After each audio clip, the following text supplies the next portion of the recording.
On reprend la dernière strophe.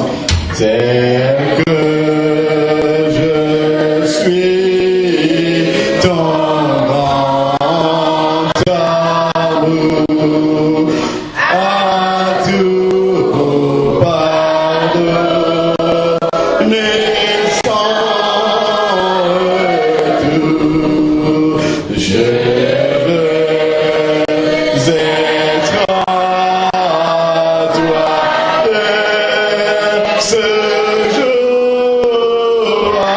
ailleurs de Dieu. Je viens.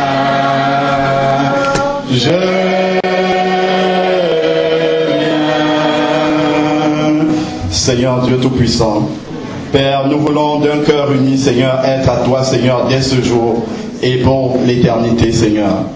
Père, au moment maintenant où nous allons écouter ta parole, Seigneur, nous voulons vraiment que nos cœurs soient disposés, Seigneur, pour recevoir ce que tu as à nous donner, Seigneur Dieu Tout-Puissant. Père, si tu permets que ta parole, Seigneur, soit prêchée, soit envoyée, Seigneur, vers ton peuple, c'est parce que, Seigneur, tu as un projet. Tu as un projet, Seigneur, pour cette parole dans les vies. Seigneur, dans ma vie personnelle, Seigneur, et dans la vie de mes frères et sœurs, Seigneur, qui vont écouter cette parole. Père, je te prie maintenant que toute pensée, Seigneur, soit rendue captive à ton autorité, Seigneur, et que toutes nos pensées, Seigneur, soient concentrées sur toi et sur ce message que tu veux nous donner ce matin. Au nom puissant de ton Fils Jésus-Christ, gloire à toi, Seigneur. Amen.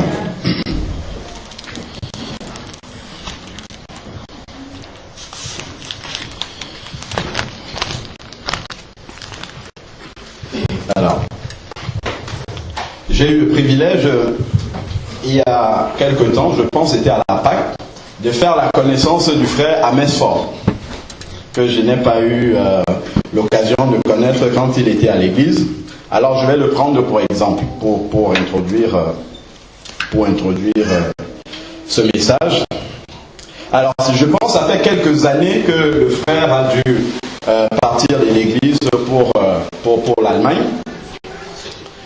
Et je suppose que quand il partait de l'église, il y avait peut-être des sœurs qui venaient d'avoir des enfants. Comme on voit aujourd'hui, il y a plein de sœurs qui ont des enfants. Je suppose que c'était le cas. Même si ce n'était pas le cas, supposons que c'était le cas quand il partait de l'église.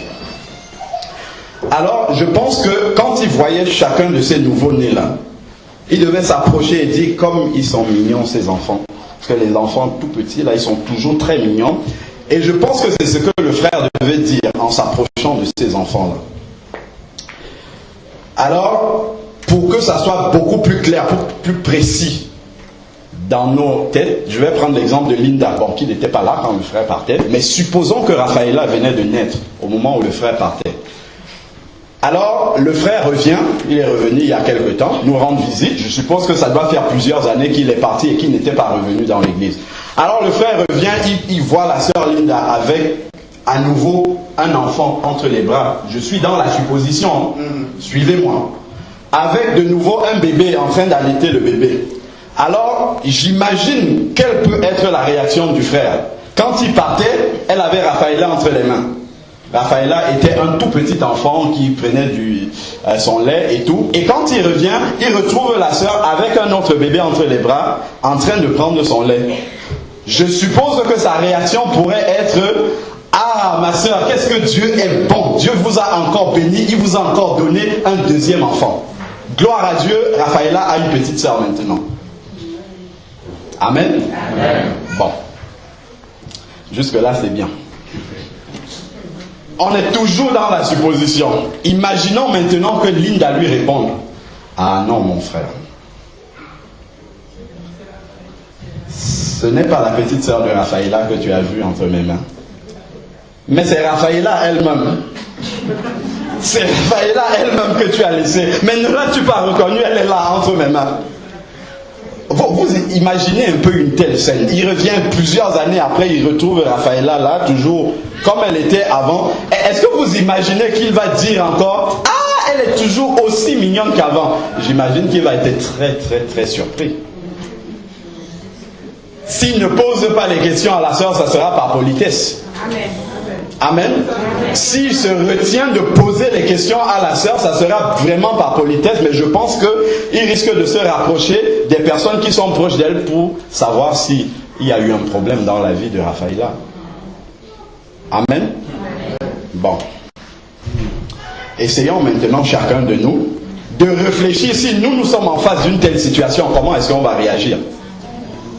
C'est la première question du message. Il y en aura plusieurs, mais chacun va répondre pour lui-même. Moi, j'ai déjà répondu pour moi à ces questions-là. Donc, imaginons cette scène-là. Comment est-ce que toi, tu vas réagir? Si tu as laissé un enfant, 4 ans après, 5 ans après, je ne sais pas combien de temps, tu reviens, tu trouves le bébé qui est toujours là, qui prend le même lait. Bon, avançons. Alors, ce que moi, j'ai pu observer en tant que jeune papa, pour l'évolution de Raphaëlla, c'est qu'au début, bon, je suppose que ça doit être pareil pour tous les enfants qui sont là, au début, elle prenait le sein maternel, juste après être sortie de l'hôpital. Ensuite, elle est passée au lait de vache, c'est ça, hein? Premier âge, peut-être jusqu'à 4-6 mois. À 6 mois, on change de lait encore, deuxième âge. D'accord? Et à partir du deuxième âge, on varie l'alimentation de l'enfant. Je n'apprends rien aux sœurs, hein? J'observe également. Donc on varie l'alimentation de l'enfant, on introduit des petits pots, ainsi de suite. En tout cas, ce que l'enfant peut prendre à cet âge-là. L'enfant évolue à 1 an, l'enfant passe au lait de croissance. C'est encore une nouvelle étape dans la vie de l'enfant. Et on introduit au fur et à mesure de plus en plus des aliments solides que l'enfant peut supporter. Amen. Donc c'est très intéressant d'observer cela. Alors, la question que je me pose quand j'observe cela, c'est la suivante. Pourquoi l'alimentation de l'enfant évolue-t-elle au fur et à mesure que l'enfant grandit? Pourquoi son alimentation change? Alors bon, moi je suis allé me renseigner sur un site de nutrition pour les enfants. Et voici la réponse que les diététiciens expérimentés donnent. Alors, l'alimentation du nourrisson évolue avec la croissance du nourrisson parce que ses besoins nutritionnels évoluent eux aussi avec l'âge.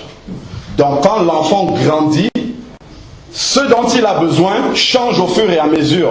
Parce que les besoins nutritionnels, les besoins de son corps, le fonctionnement de son organisme a besoin au fur et à mesure qu'il grandit de plus en plus d'aliments différents. Et s'il manque d'aliments pendant qu'il est en train de grandir, c'est un enfant dont la croissance sera problématique. Amen. Alors,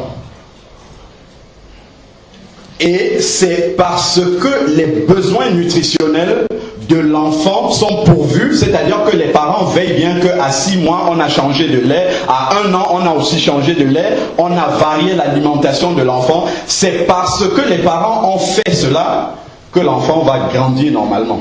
Au départ, il faut porter l'enfant tout le temps. On l'a tout le temps dans les mains. Normalement, après, l'enfant commence à rester tout seul, sur le sol. Il faut encore surveiller. Peu de temps après, l'enfant commence à se lever, un petit peu. Mais il tombe, il retombe à chaque fois. Après, l'enfant se lève, se tient et fait quelques pas. Mais il tombe toujours. Un bon matin, l'enfant commence à marcher. Et les parents sont fiers. En tout cas, moi, c'est ce que j'ai ressenti et Linda également. Quand on voit l'enfant marcher, on est tellement émerveillé par le miracle que Dieu fait.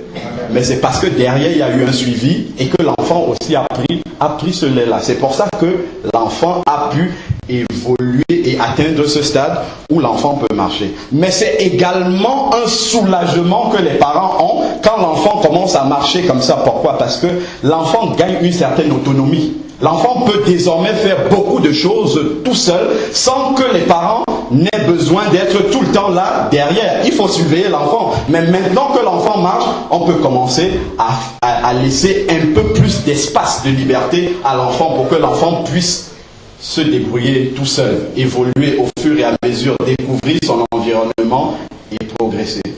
Retenons bien tous ensemble le chemin que nous sommes en train de faire. Vous avez vu, l'enfant naît, il grandit, commence à marcher et ainsi de suite. Alors, si vous observez un enfant normal, entre guillemets, qui ne mange plus, qui ne s'alimente plus, est-ce que vous allez rester là comme ça et regarder l'enfant et continuer comme si de rien n'était? Non, pas du tout. Déjà, dans un premier temps, quand on va voir ça, on va directement se dire que c'est sûr que cet enfant-là a un problème. L'enfant doit être malade. Et notre réaction, c'est quelle peut être notre réaction? Si nous sommes chrétiens, dans un premier temps, on peut prier pour l'enfant. Mais si on voit que ça continue, tout de suite, on va aller voir le pédiatre. Pourquoi? Parce qu'on sait que si l'enfant ne mange pas, il doit avoir un problème. Ça ne peut pas arriver. Un enfant normal doit manger quand on lui propose de manger. Donc, un enfant qui ne s'alimente pas, c'est un signe de mauvaise santé physique pour l'enfant. Amen. Jusque-là, on me suit. Bon. Et il y a une remarque qui est très frappante chez les enfants, c'est que l'enfant, dès qu'il naît, réclame lui-même sa nourriture. Je ne sais pas si vous voyez. Si les parents ont oublié les horaires de tétée des enfants, l'enfant va rappeler ça automatiquement. Pourquoi? C'est imprimé dans ses gènes. Lorsqu'il a faim, le cerveau envoie ce signal-là vers la bouche qui commence à pleurer. C'est dans les gènes de l'enfant de pleurer pour réclamer son alimentation. Donc l'enfant tout seul, sans qu'on ne lui ait rien appris, il sort du ventre tout de suite. S'il a faim, il va pleurer. Tout de suite. Ce sont des choses automatiques que Dieu a faites. C'est naturel chez l'enfant. L'enfant n'a même pas besoin de faire un effort pour cela. Il réagit comme ça naturellement. Parce que Dieu l'a imprimé dans son organisme. Amen. Alors, je vais évoluer encore avec cet enfant qui est né, qui grandit, qui grandit, qui grandit. Maintenant, à un moment donné, on envoie l'enfant à l'école. Quand l'enfant a déjà un certain âge. On envoie l'enfant à l'école. Alors, les parents sont très vigilants et sont hyper contents lorsque l'enfant réussit. Il passe d'une classe à une autre. Il passe ses examens. Il évolue. Les parents sont hyper contents. Ils sont fiers de leurs enfants. Quand l'enfant réussit aux examens, il passe d'une classe à l'autre. Il évolue comme ça progressivement. Les parents sont fiers. Ils disent, oui, ça c'est mon enfant. Je glorifie le nom du Seigneur pour ce que l'enfant évolue normalement. L'enfant évolue bien à l'école.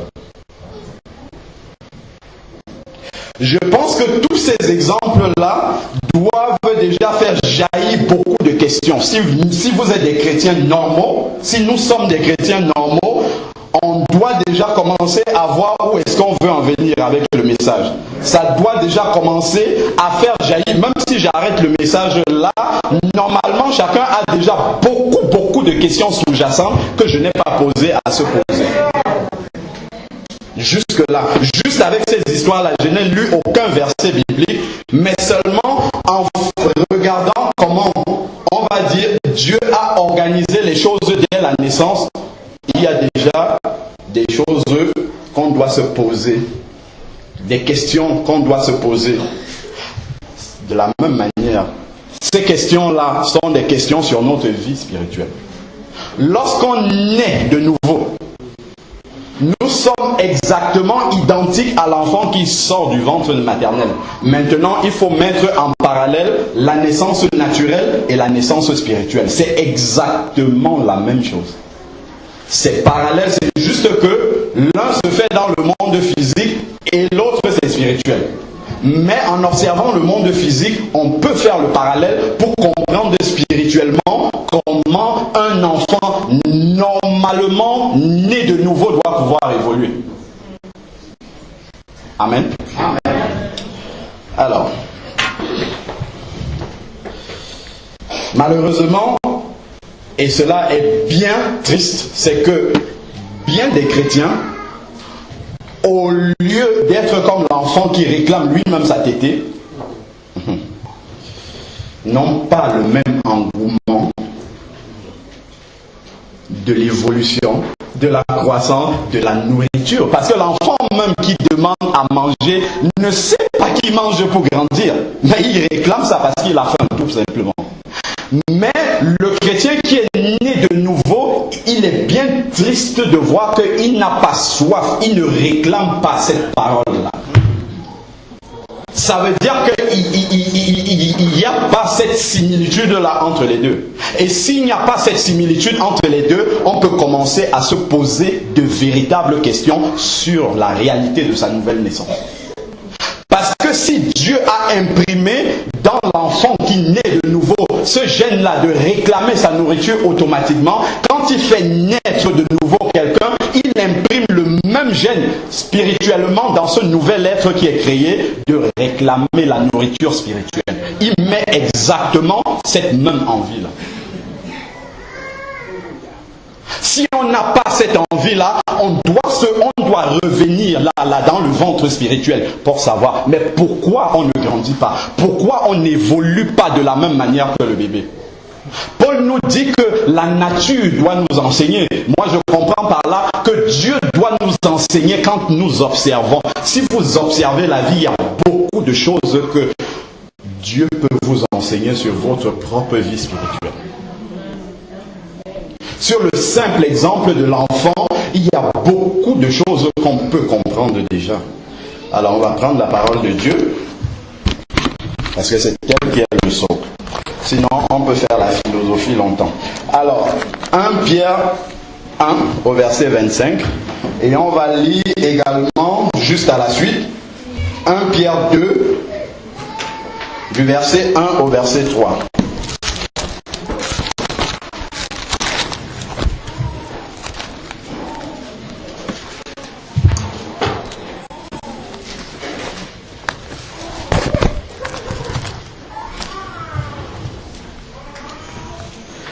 Pierre 1, verset 25. Mais la parole du Seigneur demeure éternellement. Cette parole est celle qui vous a été annoncée par l'Évangile. Alors, il continue, chapitre 2, verset 1. Rejetez donc toute méchanceté et toute fraude, l'hypocrisie, l'envie et toute médisance. Verset 2, désirez, comme c'est le verset que le frère a lu tout à l'heure, c'est pour ça que je disais qu'il a annoncé le message déjà. Désirez comme des enfants nouveau-nés le lait non frelaté, c'est-à-dire non corrompu de la parole de Dieu, afin que par le lait de la parole de Dieu, vous croissiez pour le salut. Si vous avez goûté que le Seigneur est bon. Donc si quelqu'un ne grandit pas et ne croit pas, non seulement la parole de Dieu n'est pas là, mais en plus il n'a pas goûté que le Seigneur est bon. Si vous avez goûté que le Seigneur est bon, alors toutes les choses d'avant doivent se réaliser dans votre vie. Mais nous réalisons que le Seigneur est bon, mais à côté de ça, il n'y a rien qui se passe dans nos vies. Ça met en défaut la parole de Dieu. Or, la parole de Dieu, il nous a dit demain éternellement, il ne change pas. Un iota de la parole ne passera pas. C'est la parole qui est vraie et ce sont nos vies qui ne sont pas vraies. Si nos vies ne suivent pas la parole de Dieu, c'est notre vie qui n'est pas vraie, mais la parole de Dieu, elle est vraie. Donc si nous disons que nous avons goûté, que Dieu est bon, et que la suite là ne se passe pas dans notre vie, ça veut dire que notre vie n'est pas réellement comme Dieu a voulu qu'elle soit. Amen. Alors, nous allons maintenant disséquer un peu ces versets-là que nous avons lus.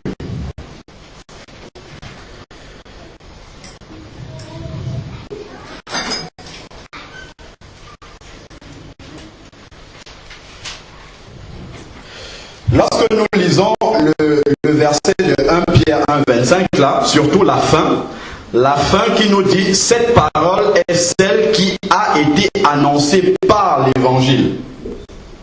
Cela suppose que si nous avons reçu l'évangile dans tout notre cœur, la conséquence logique du fait que la semence de l'évangile soit dans notre cœur va être celle qui suit.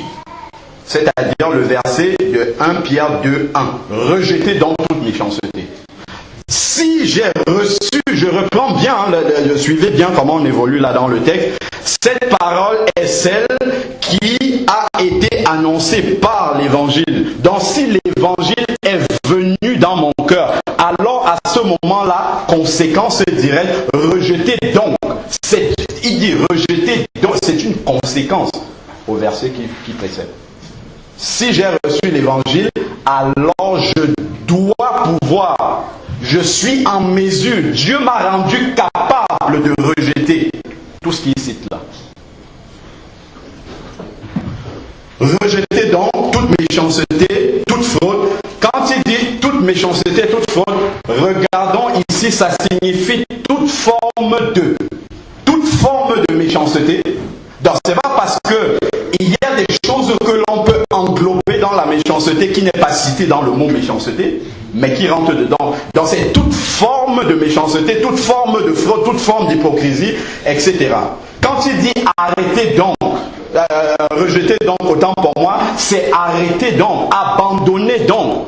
C'est un impératif, c'est un commandement qu'il faut abandonner ces choses. Et Dieu ne peut pas nous demander d'abandonner des choses dont il ne nous a pas rendu capables de le faire.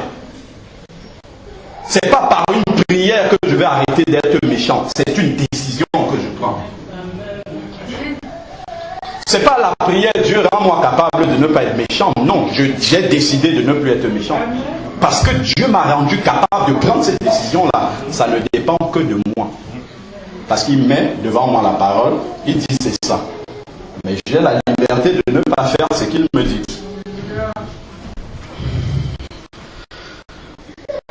Alors, lorsque l'évangile, on a dit que lorsque l'évangile est semé dans mon cœur, l'évangile occupe toute la place de mon cœur normalement, en sorte que les choses, enfin les mots là, on va les nommer tout à l'heure, ce sont les œuvres de la chair. En sorte que ces œuvres de la chair là ne peuvent plus trouver place dans mon cœur.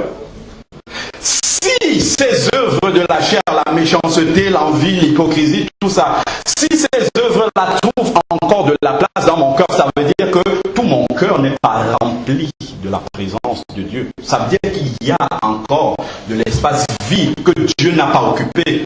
Et que ces hypocrisies, ces méchancetés, ces fraudes, et ainsi de suite, peuvent venir se loger et faire leur chemin. Par contre, la Bible nous dit également, le temple du Saint-Esprit ne peut pas en même temps être le temple des idoles. Les deux ne peuvent pas cohabiter. Là où le Saint-Esprit est présent, les œuvres du malin, les œuvres des idoles, les œuvres de la chair ne peuvent pas en même temps avec le Saint-Esprit croître dans le même cœur. Ce n'est pas possible du tout, selon la parole de Dieu.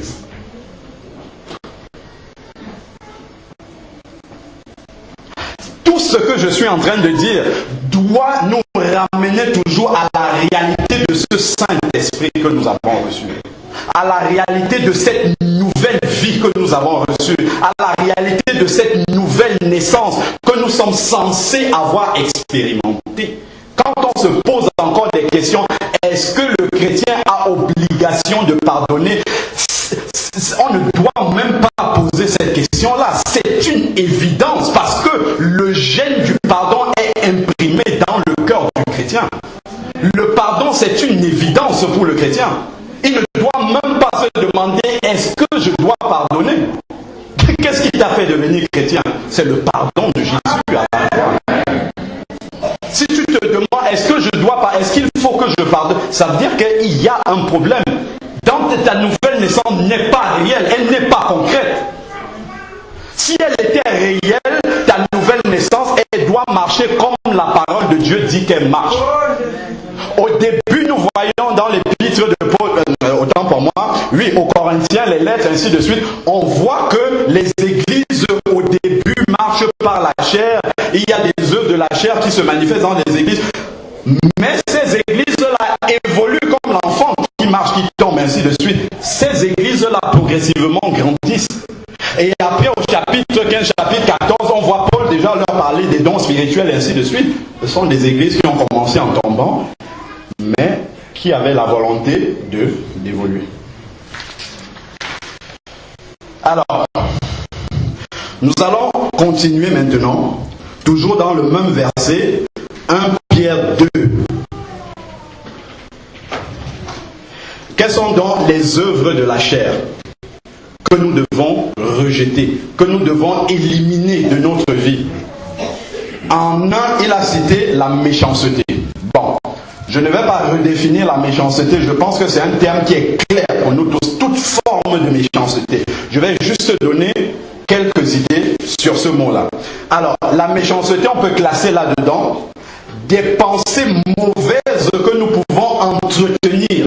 Vous voyez, entretenir envers d'autres personnes. Des pensées mauvaises. Satan peut nous envoyer des pensées mauvaises. C'est pas ça qui est un problème. Mais lorsque nous entretenons ces pensées mauvaises-là, elles vont produire des actes après. Nous entretenons ces pensées mauvaises, alors que nous avons la faculté, la liberté que Dieu nous a donnée de les rejeter. On dit souvent, là où est l'esprit, là est la liberté. Mais nous voyons la liberté d'une autre manière. La liberté, c'est aussi la liberté de ne pas pécher. La liberté de ne pas succomber à la tentation de Satan. Dieu nous a donné cette liberté-là. Or, les païens qui ne sont pas convertis, qui sont encore hors de Jésus, n'ont pas cette liberté. Ils sont prisonniers du péché. Or, nous ne sommes pas prisonniers. Si nous sommes réellement nés de nouveau, nous avons cette liberté-là de décider de ne pas pécher, de décider d'arrêter de pécher. Nous avons cette liberté-là. Alors, la méchanceté, ce sont ces mauvaises pensées qu'on entretient.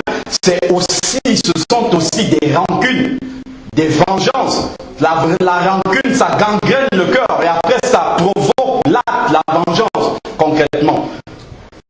Alors que si ça avait été tué initialement, on n'en arriverait pas là. Il y a une histoire comme ça qui me revient à la tête que j'avais donnée une fois à la matinale. Pour ceux qui ont écouté la réalité de l'enfer, où l'enfer existe-t-il, je pense, c'est un mot comme ça. Enfin, c'est ça le titre de la vision. En fait, c'est une sœur qui a été plongée pendant 40 jours en enfer, qui a visité l'enfer. Et lorsqu'elle visitait l'enfer, il y avait des gens, parce que je pense, si je me souviens bien, elle était avec Jésus. Et quand les gens voyaient Jésus, ils criaient parce qu'ils pensaient que déjà l'enfer, on a bien compris, c'est un lieu de ténèbres où il n'y a pas de lumière. Donc quand Jésus vient, au moins il y a la lumière qui apparaît. Donc, les gens se sont dit, ah voilà, il est venu. On peut essayer de négocier notre sort. La Bible dit, vous pouvez négocier comme vous voulez, mais il est réservé aux hommes de mourir. Une fois après vient le jugement, et le jugement, la sentence, elle est définitive, on la renégocie pas après. Alors donc, chacun essayait d'exposer son histoire, ce pourquoi il est là en enfer à Jésus. Et il y a une femme qui expose donc son histoire à Jésus, et cette femme-là, en fait, c'était une bonne chrétienne, qui faisait beaucoup de choses dans l'œuvre de Dieu. Elle évangélisait partout, et ainsi de suite. Mais seulement elle allait à toutes les réunions de prière. Il y a eu quelque chose qui est intervenu dans sa vie. Et c'est ce quelque chose-là sur quoi je veux que nous réfléchissions un peu. En fait, quand elle allait, je pense que son mari n'était pas converti ou peu importe. Quand elle était à la réunion de prière, elle avait toujours une pensée pour son mari qui n'était pas là. Seigneur, je prie qu'il reste, qu'il m'attende, qu'il soit fidèle, et ainsi de suite. Bon, seulement, cette prière-là n'a pas été exaucée, parce que son mari est païen quand même. Alors, le mari l'a trompé. Donc, il l'a trompé, elle a su que le mari l'avait trompé. Alors, au lieu, en ce moment-là, de commencer à demander la force au Seigneur pardonner, puisqu'on dit tout à l'heure, on a dit tout à l'heure que le pardon doit être instantané, même si c'est difficile. Hein. Dans son cas, c'est très difficile. Mais notre aspiration, ça doit être d'arriver au pardon. Même s'il faut un chemin pour le faire, il faut que notre volonté déjà soit d'arriver au pardon. Si on ne veut pas arriver au pardon, ben en fait, on va se trouver des raisons pour ne pas pardonner. Alors, donc, la femme a commencé à cristalliser de la rancœur dans son cœur et le mari est venu s'humilier. Il a demandé pardon. Elle a refusé le pardon. Elle a refusé le pardon. Elle était tellement enragée contre le mari que finalement, elle s'est enragée aussi contre Dieu. Parce qu'elle disait, mais Seigneur, comment je peux être en train de te servir? Je passe tant de temps à essayer d'évangéliser partout et toi, tu ne gardes même pas mon mari. Tu le laisses me tromper pendant que je suis en train de prier. Je ne peux pas comprendre ça. Elle a abandonné le Seigneur aussi. Mais elle s'est allée encore plus loin qu'abandonner le Seigneur. Parce que là, déjà, en abandonnant le Seigneur, elle n'était pas sauvée. Mais en plus de ça, elle a tué son mari et elle a tué la femme. Et elle se retrouve en enfer. Quelqu'un qui a passé sa vie à l'église. Il vaut mieux la fin d'une chose que son commencement. Elle a fait comme elle a pu pour l'œuvre de Dieu, mais à la fin. Pourquoi? Parce qu'elle a laissé le manque de pardon, elle a laissé la rancune, elle a laissé la rancœur se cristalliser dans son cœur. Ça a produit de l'amertume.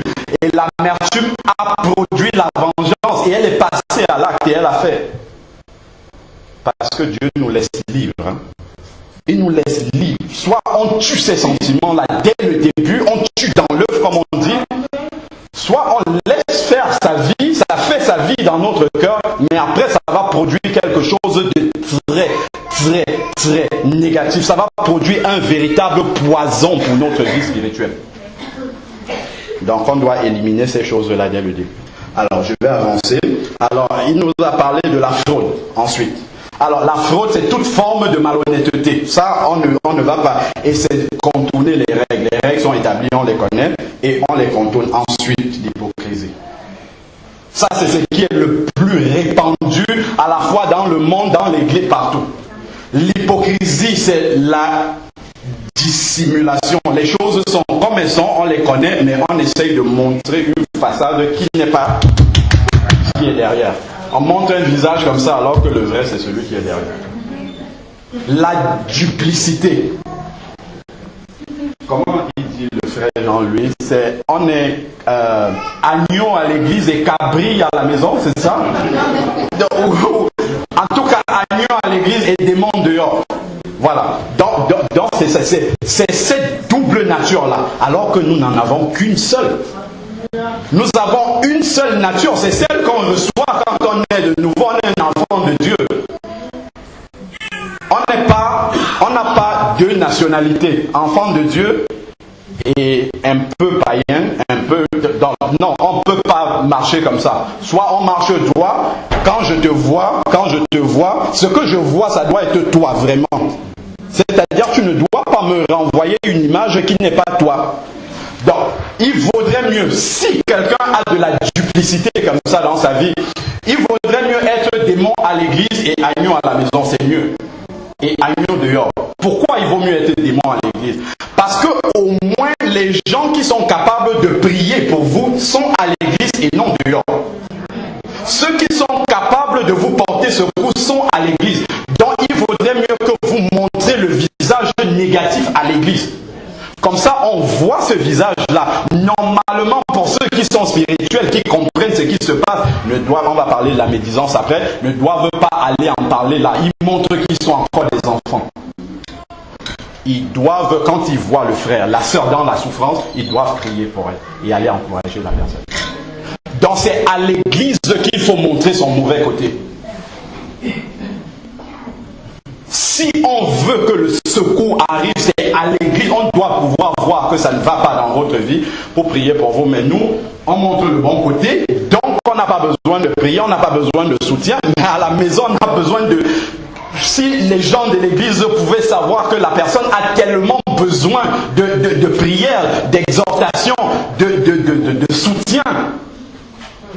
Normalement, ceux qui sont grands spirituellement doivent pouvoir apporter du soutien. Mais comme on ne montre pas cette faiblesse-là, on va rester comme ça. Et on va avancer comme ça. Mais Dieu, lui, sait qui nous sommes vraiment. Devant les hommes, on peut se cacher. À l'église, on peut... Mais Dieu, si Jésus arrive là, il peut dire, toi, tu es comme ça. Ce que tu me montres, c'est pas ça. Toi, c'est pareil. Il faut, quand on me voit là, qu'on sache que si je dis non au frère Bonnel, dehors, je lui aurais dit non. À l'église, je lui dis non toujours. Et n'importe où dans la rue, je lui dirais non. Pas je lui dis oui. Mais dès qu'on traverse la porte, là, je montre maintenant que non. Ça ne marche pas comme ça avec Jésus. Au lieu de il vaudrait mieux montrer ces faiblesses-là parce qu'il a encore temps de les corriger. Et il ne faut pas le prendre pour une honte. Il vaudrait mieux que ça soit là et qu'on aide la personne dans la prière pour que la personne change. Dieu ne demande pas des personnes parfaites. Il demande des personnes qui sont imparfaites, mais qui vont devenir parfaites, qu'il va aider à devenir parfaites. Mais avant, il dit, je suis venu chercher et sauver ceux qui étaient perdus. Mais pour être sauvé, il faut reconnaître qu'on est perdu. Il faut reconnaître que ça ne va pas. Mais si on marche dessus, ça va continuer à faire son chemin dans notre vie. Voilà le faux semblant, la duplicité. On nous demande d'éviter cela. L'hypocrisie. Alors ensuite, les envies. Bon, ça aussi c'est tellement répandu et on sait tellement bien le masquer aussi. C'est pareil. Les envies, on peut mettre dedans la jalousie. La jalousie, je voyais là, c'est le regret que l'on ressent devant la bénédiction de l'autre. Tu as été béni, gloire à Dieu, mais dans le cœur, ah Seigneur, pourquoi c'est pas moi?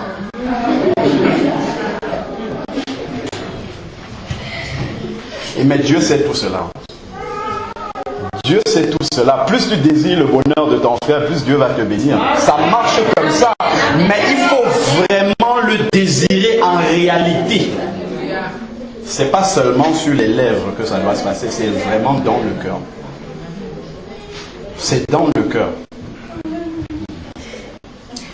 Alors, là-dedans, en plus de la jalousie dans les envies, on peut mettre aussi tout ce qui est attrait de ce qui est dehors là, du monde.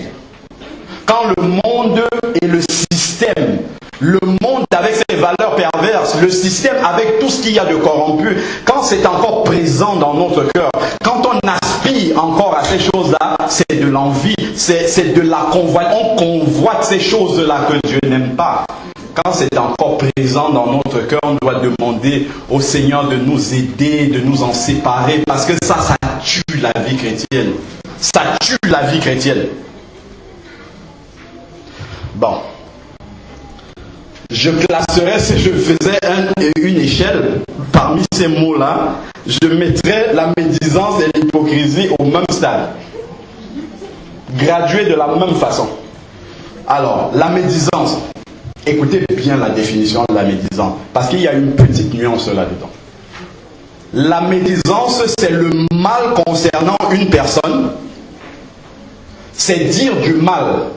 C'est dire, non, c'est même pas dire du mal. C'est dire le mal concernant une personne étant animé d'une mauvaise intention. Ce qu'on dit concernant la personne, c'est la vérité. C'est pas un mensonge, c'est la vérité concernant cette personne. Mais ce qu'on fait ressortir dans ce qu'on dit, ce sont les aspects négatifs. Pour ternir l'image de la personne. La différence avec la calomnie, c'est que la calomnie, on dit quelque chose qui est faux sur la personne et on sait que c'est faux. Mais la médisance, on dit quelque chose qui est vrai sur la personne, mais en insistant sur les points négatifs, pour que la personne qui est en train de m'écouter ait une mauvaise image de la personne dont on parle. C'est ça la médisance. C'est pour arriver à ternir l'image d'une personne quand on parle d'elle. On insiste sur tous les points négatifs de la personne. Souvent, on essaye de faire comme si Bon, on le dit simplement comme ça, mais il y a une intention qui est cachée derrière. Et cette intention-là, c'est de nuire à la personne. La personne dont on est en train de parler. C'est que la personne qui nous écoute ait une mauvaise image de cette personne dont on parle. C'est ça le but qui est caché là derrière. Et c'est ça le vice que le Seigneur condamne. Si je viens dire, voilà, ma soeur là-bas fait ça, je viens le dire à une autre, il faut qu'on prie pour elle. Il faut qu'on aille l'exhorter qu'elle arrête de faire cela. C'est une bonne intention. Mais généralement, dans la médisance, on ne propose jamais de solution derrière. Il est comme ça et c'est tout. Il est mauvais, c'est tout. On n'a rien à faire. Pourtant, on a l'arme de la prière entre les mains. On a l'arme de l'exhortation.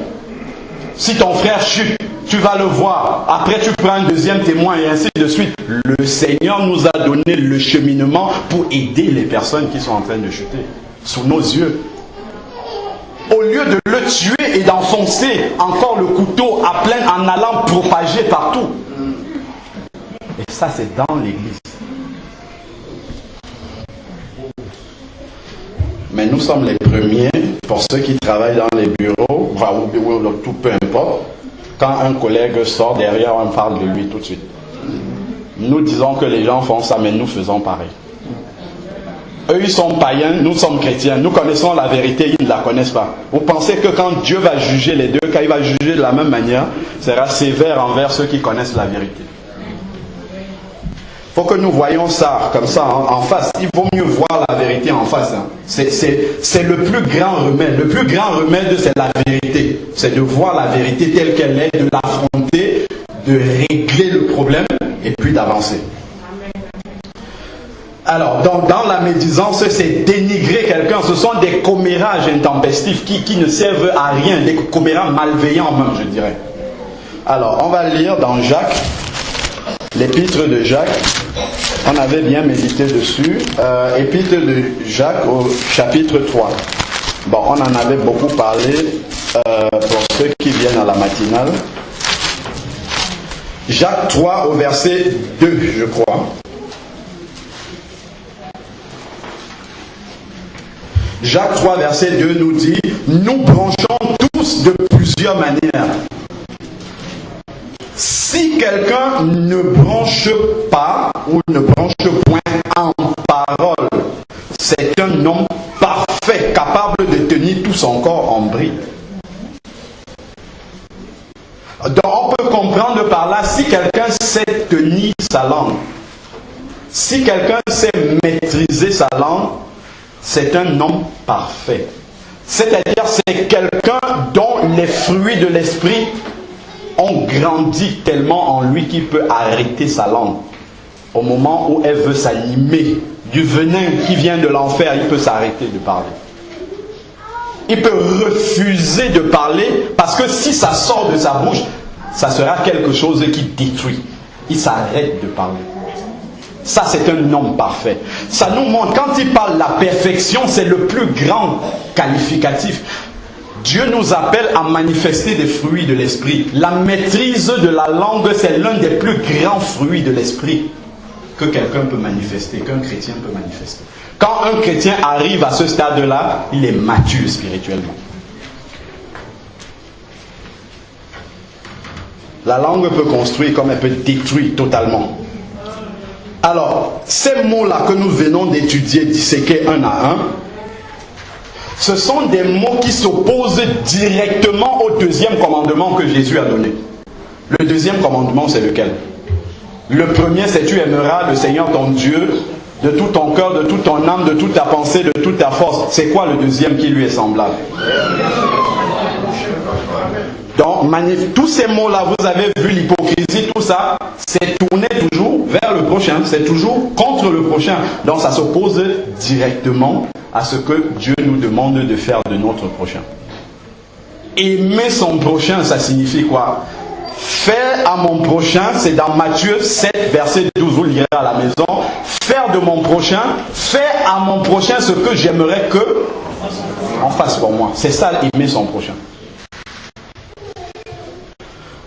Alors, revenons à 1 Pierre 2, dans la suite.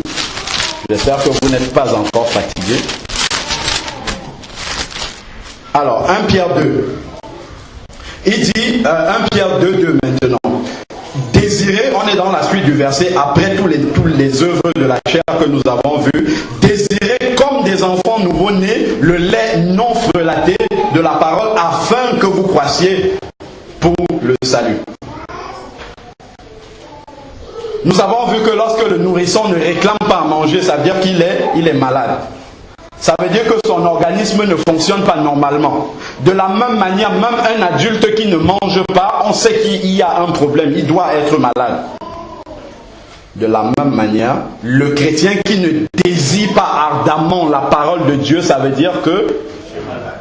Voilà. Tout le monde a tiré le diagnostic. Clair.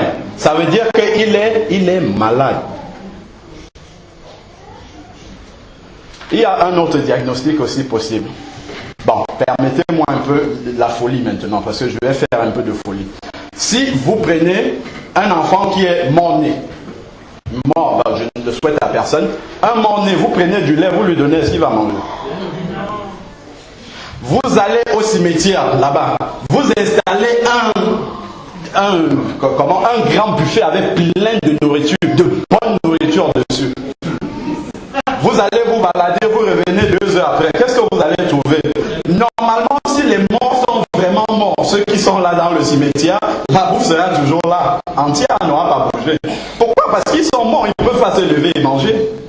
Ça veut dire que aussi, si quelqu'un ne mange pas spirituellement, ne désire pas, ça veut dire que soit il est malade, soit il est mort. Et s'il est mort, ça veut dire qu'il n'est pas né de nouveau, ou alors il était vivant à un moment et progressivement la mort l'a emporté. Et puis il est mort vraiment maintenant spirituellement. Il n'y a plus la racine. Il n'y a plus la vie qui demande la nourriture. C'est parce qu'on est vivant qu'on demande de la nourriture. Si on ne la demande pas, ça veut dire que soit la vie est en train d'aller vers la tombe, soit alors la vie n'existe pas, tout simplement. Et quand la vie n'existe pas, ça veut dire qu'on est mort. Ça, c'est le diagnostic qu'on doit tirer de ce verset-là. Et en plus, vous avez vu le désirer donc. Le désirer, ça, c'est le deuxième verset, mais ça commence par un D minuscule. Hein, c'est pas un D majuscule. Donc c'est la même phrase qui continue. On a juste découpé en 2 versets. C'est la même phrase qui continue. Donc c'est une conséquence. Je vais vous relire ça pour que vous compreniez bien de quoi je parle. Verset 1, 2 Pierre, verset 1. Rejetez donc toute méchanceté et toute fraude, l'hypocrisie, l'envie et toute médisance. Désirez comme des enfants nouveau-nés. Nous sommes dans la même phrase. Ça veut dire que lorsque j'ai rejeté toutes ces œuvres-là, c'est à ce moment-là que je peux désirer réellement le lait de la parole. Mais si j'ai ces œuvres-là dans ma vie, la parole ne peut pas prendre racine en moi. Vous voyez? Vous avez compris la combinaison dans la phrase. Le désirer, c'est un D minuscule. C'est la même phrase qui continue. Ça veut dire que ce qui se passe juste avant doit au préalable avoir été rempli pour que la suite s'accomplisse. C'est quand j'ai rejeté l'hypocrisie, tout ça, que à ce moment-là, la soif de la parole de Dieu va prendre place dans mon cœur. Amen. Parce que si Dieu remplit totalement ma vie, si Dieu me donne du travail pour lui, je n'aurai pas le temps pour autre chose. Mais si j'ai tout mon temps, Satan va me donner du travail. Et ce travail-là, ce sont les œuvres de la chair. Si je suis occupé à désirer le lait non frelaté de la parole, je n'aurai pas le temps pour ces œuvres de la chair, l'hypocrisie et tout ça. Je n'aurai pas ce temps-là. Mais si j'ai du temps disponible pour cela, ça veut dire que je ne suis pas en train de suivre, de désirer cette parole de Dieu, parce que je serai occupé à manger la parole de Dieu, donc pas le temps pour l'hypocrisie. Mais si par contre, je ne suis pas en train de suivre la parole de Dieu, ça veut dire que je suis disponible. Et si je suis disponible, Satan va m'occuper. Il va me donner du travail. Et ce travail-là, c'est la médisance, c'est l'envie, c'est tout ce que l'on a vu. Les œuvres de la chair, ce ne sont pas des choses dont on doit prier pour qu'elles partent. C'est de se repentir et de décider d'arrêter. C'est ça la solution. Parce que Dieu nous en a rendu capables. Pour que la parole de Dieu prenne vraiment racine dans nos vies, il faut qu'on ait éliminé ces choses-là qu'on a lues. C'est pour cela que la parole de Dieu ne peut pas vraiment rester. Elle vient, elle ressort tout de suite parce qu'il n'y a pas de place pour ça dans le cœur. Parce que le cœur est rempli de tous ces mots de la chair, de toutes ces œuvres de la chair. Ce sont toutes ces œuvres-là qui étouffent la parole de Dieu dans le cœur lorsqu'on la reçoit. Il faut se poser des questions. Moi, je me pose la question, comment avec toutes les paroles qu'on reçoit, il n'y a pas de changement? Mais ça doit inquiéter. Mais si ça n'inquiète pas, ça veut dire qu'il y a un problème de fond. Alors, quand vous observez, on a dit désirer comme le nouveau-né. Comment le nouveau-né réclame la parole, réclame son lait? Il pleure. Est-ce qu'il s'arrête de pleurer si vous ne lui donnez pas? Tant qu'il n'a pas reçu sa ration alimentaire, il pleure jusqu'à ce que vous la lui donnez. Jusqu'à ce que vous la lui donnez. Mais les enfants de Dieu ne désirent pas la parole comme ça. Pas du tout. À voir comment nous courons après l'étude biblique le matin, ça se voit vraiment que nous sommes très très motivés à recevoir cette parole de Dieu. C'est pour ça que la vie spirituelle ne décolle pas du tout. Nous restons toujours des enfants spirituels, des bébés. On a lu là dans le verset, la parole qui fait grandir. Quand cette parole-là prend racine en nous, quand on désire cette parole, on la reçoit, on la met en pratique, ça nous permet de grandir spirituellement. On passe des paliers. Tout comme l'enfant qui réussit les examens, il avance, les parents sont fiers. De la même manière, l'enfant de Dieu qui reçoit cette parole, qui la met en pratique, grandit et le Seigneur est content, il est fier de cet enfant. Parce que l'enfant comprend et il gagne en autonomie. Il ne dépend pas toujours un coup du pasteur, un coup du frère, un coup du diable.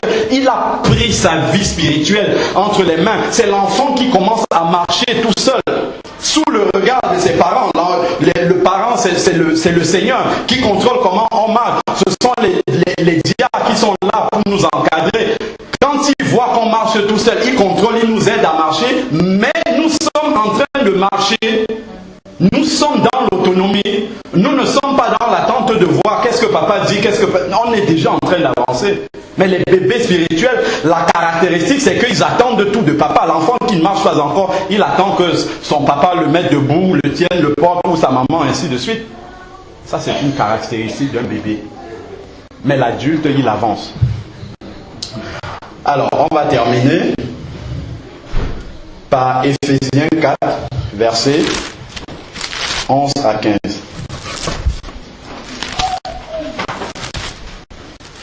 Éphésiens 4, 11 à 15. Alors,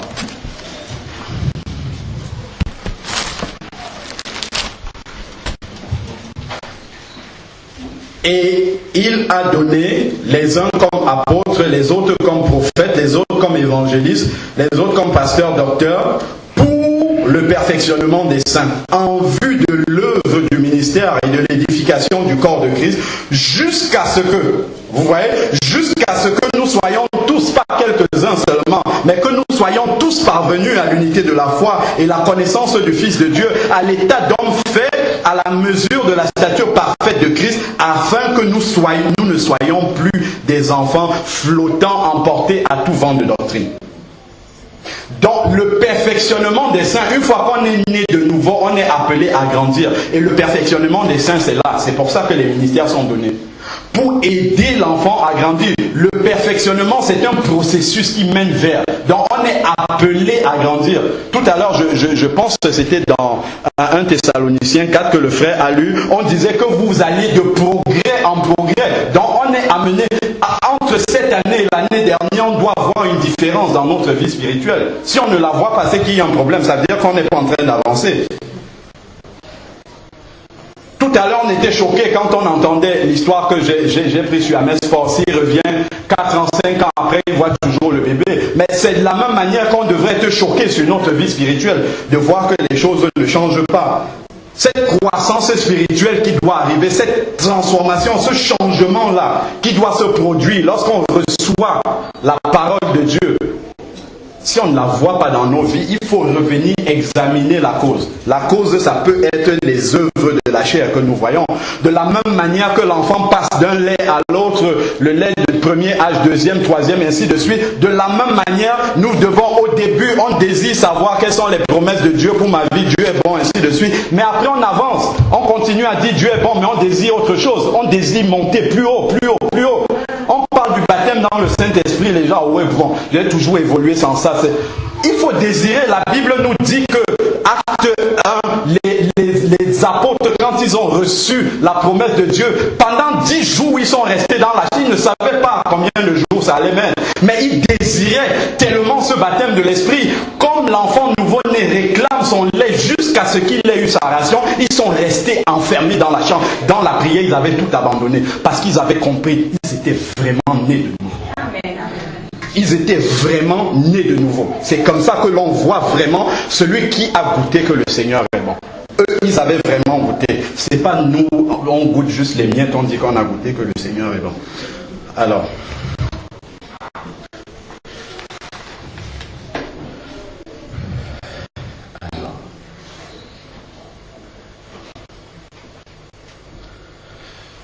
Bon. Donc, à partir de cela,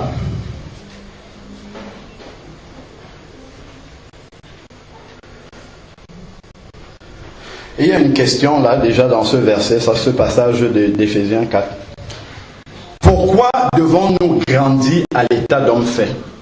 La réponse est donnée dans le passage. Verset 14, afin que nous ne soyons plus flottants, emportés à tout vent de doctrine. Quand les gens croient à tout ce qu'on leur dit, parce qu'on est ici devant, sans vérifier, ça veut dire qu'on est encore des enfants. Il y a un frère qui a prêché ici. Bon, il n'est pas dans l'église, il venait de l'extérieur.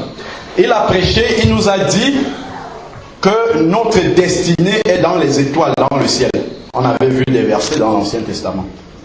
Notre destinée, c'est dans les étoiles du ciel. Et que si les gens vous veulent du mal, ils peuvent attaquer votre étoile dans le ciel. On s'est levé, on a dit Amen. Bon, d'accord. Je pense que vous vous en souvenez quand même.